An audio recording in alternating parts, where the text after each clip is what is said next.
giga બાપુ બારોટ સભાગૃહ લખે તો બારોટની કલમ હોય અને ચુવડિયા કોડીના દીકરાની જીભ હોય તો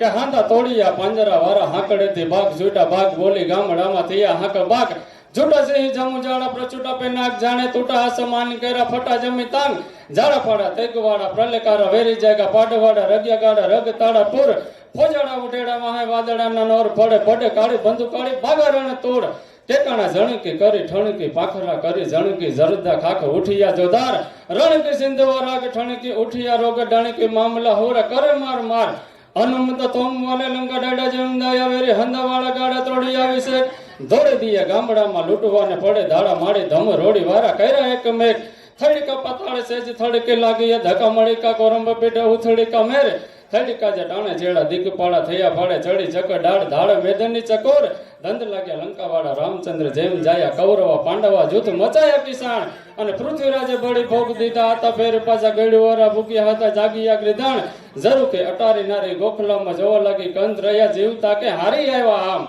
અને આવું જ એક સભાગૃહ મહારાણા પ્રતાપનું કે પૂર્ણ હિન્દુસ્તાન એમ કહેવાય છે કે જેના ખંભે આજકાલ રહેતું હોય અને એની નીંદર જેને હરામ કર્યું હોય એવો હિન્દુઓ શાલિગ્રામ મહારાણો પ્રતાપ વાંકાનેરના શક્તિસિંહ ઝાલા લખે કે હલ્દીના મેદાનમાં મહારાણા પ્રતાપ યુદ્ધ કરવા કેવી રીતે ઉતર્યા હતા કે લેડા હળદી મેદાન